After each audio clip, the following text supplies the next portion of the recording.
Hi there. Are you enjoying your stay at Toshi's place? We've put together the sightseeing guide to help you make the most of your time in Kamakura. Today, let's talk about Jochi-ji Temple. Welcome to another deep dive. So building on that lovely introduction from your sightseeing guide, we're going to zoom right in on one specific gem it mentions, Jochi-ji Temple. Mm-hmm.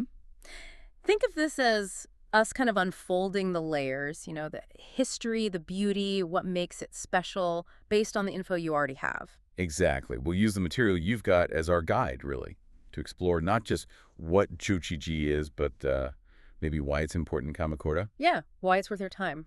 Right, why it offers something a bit special. We want to highlight those key details, those interesting bits tucked away in your guide. Make them come alive a bit. Okay, let's get into it then. Looking at these notes you've shared on Jochi-ji, you immediately get this feeling, don't you? Like it's peaceful, really connected to the past, a bit hidden away. That feeling is definitely part of its character, and it starts right at the beginning with its founding story. Your guide points out it was built way back in the late 13th century, So right in the middle of the Kamakura period. smack in the middle. Mm. And it wasn't just any temple project. It was built specifically to honor Hojo Munemasa. He was a young samurai, passed away quite early, tragically. Oh, okay. And his wife, along with his older brother, and this is key, Hoto Tokimune, well, he was essentially the deputy shogun running things back then. Wow, so big connections. Huge connections. They are the ones who really pushed for its creation. So right away, this place is tied directly to the Hojo clan, the rulers of that whole era. It had serious backing. That makes sense. And the location, the guide mentions, it's in this quiet green valley, north side of Kamakura. Exactly. And that location wasn't just picked at random. The guide sort of hints at this. These valley settings were pretty typical for samurai homes and monasteries back then. Ah, strategic maybe. Secluded. Both, yeah. Seclusion, maybe a bit of defensibility. And even today, walking in there, it still feels a bit like that old landscape. It's also a Zen temple, specifically Rinzai Zen, part of the Engakuji school. Okay. And Rinzai Zen often emphasizes, tranquility, discipline, meditation. So the place itself, the valley setting, and the type of Buddhism practiced there, Yeah. they all work together to create that peaceful feeling the guide talks about. Right, it all fits. Now, here's something that really caught my eye in the guide, this strong influence from China's Song dynasty, especially in the architecture. Was that common back then? That's a great point. It wasn't necessarily everywhere, but the Kamakura period was a time of, well, a lot of cultural flow back and forth with Song Dynasty China, Yeah. particularly with Zen Buddhism. Ah, so monks traveling back and forth. Exactly, bringing ideas, philosophies, and, yes, architectural styles. And at Jochi-ji, this isn't just a small detail, it's really visible. The guide highlights the bell tower gate, Shoramon. It describes it as this pretty rare two-story structure.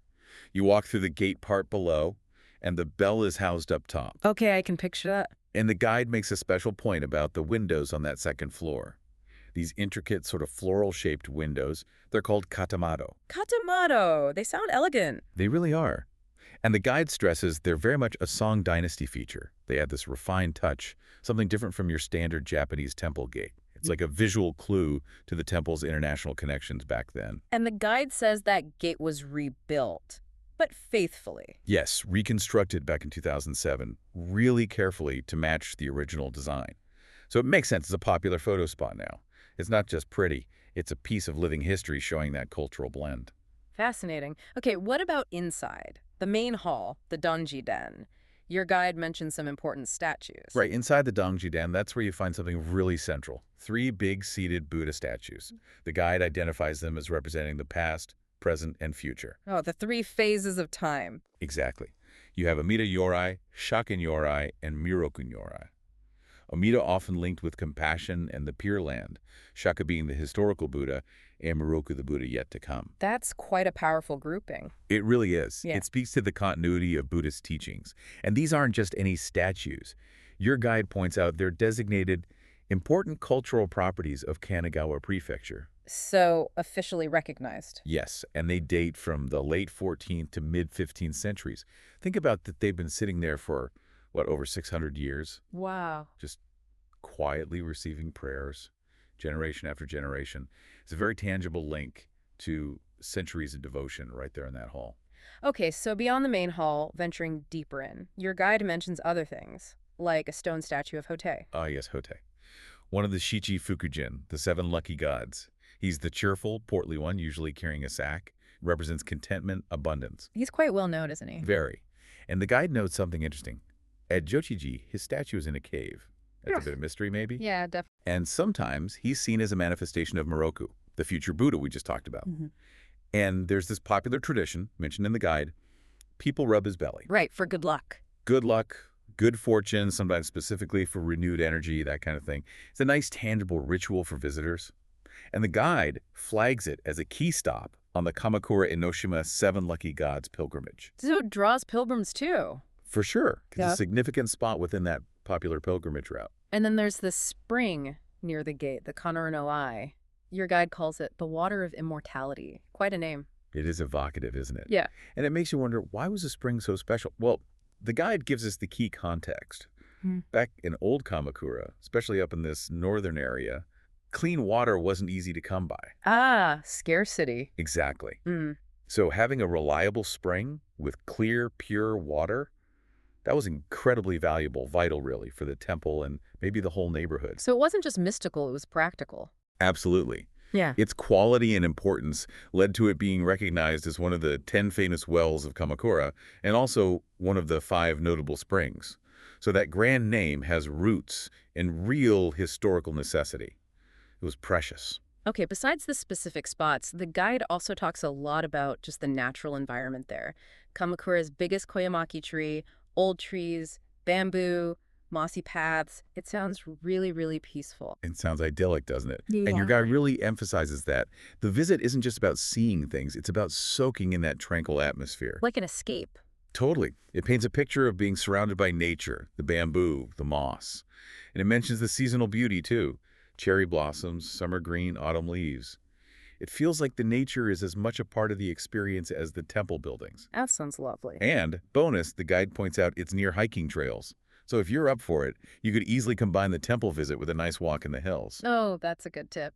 The guide also includes this detail about cultural figures, like the film director Ozu Yasujiro. Live nearby, graves are on the grounds. Yeah, that's quite poignant, isn't it? Or Zusu, famous for those really observant films about Japanese life. Tokyo Story, films like that. Right. Knowing he found peace there, and that his grave is there along with others, it adds another dimension. It suggests Jochi-ji has long been a place for reflection, for thinking about life and legacy, not just formal religion. It connects it to a wider human story. And speaking of reflection and memory, there's this very unique event. The guide mentions the photo memorial service. What's that about? This sounds really quite special. According to your guide, it happens every second Saturday in November. People bring actual printed photographs. Like old photos. Yeah, photos filled with memories. And they participate in a ritual to respectfully burn them. It's described as a way to show gratitude for those memories and also as a way to sort of let go. Release the past with respect. Wow, that's unusual. Very. The guide says it's open to everyone and calls it a rare and moving experience. It's not something you find at every temple. It really shows Jochi-ji connecting ancient traditions with, well, very modern feelings about memory and transition. So putting it all together, this isn't just another temple in Kamakura. The guide mentions it was historically ranked 4th among the Kamakura Gozan. That sounds important. It is important. The Gozan were the top 5 Zen temples of the era. So being ranked 4th meant Jochi-ji held significant status and influence back in its day. So it was a major player. Definitely.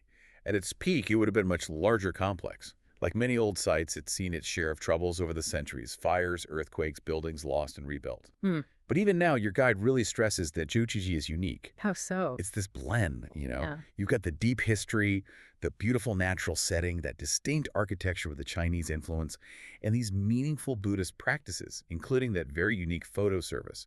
It all comes together in a way that feels, I know, very authentic, very peaceful. So for you, the visitor, using this guide, why should Jochi-ji be on your list? The guide suggests it's good for quiet time, getting away from crowds, finding that authentic Kamakura spirit. I think that's exactly it. In a place like Kamakura that can be very busy, Jochi-ji offers a bit of a refuge. It's a chance to maybe feel that connection to the past landscape, the samurai and monks, to appreciate architecture that tells a story of cultural exchange. And rub Hote's belly. And rub Hote's belly. Or maybe even witness something like that photo service if you're there at the right time. It encourages you to slow down, look closely, and connect with Kamakura on a perhaps deeper level than just hitting the main tourist spots. Your guide frames it as a place for a more personal encounter. Okay, so here's a final thought to take with you as you consider visiting Jochi-ji, based on your guide. It mentions the temple still holds traces of that landscape where samurai and monks lived centuries ago. So when you walk those paths, maybe by that old well or looking at those Song Dynasty windows, just pause for a second. How might that feel, connecting, even briefly, with the people who walked there, prayed there, lived there so long before you? That's a lovely way to think about it. It highlights how these places aren't just history lessons. They're living spaces where all these layers, history, nature, culture, individual feelings, keep interacting.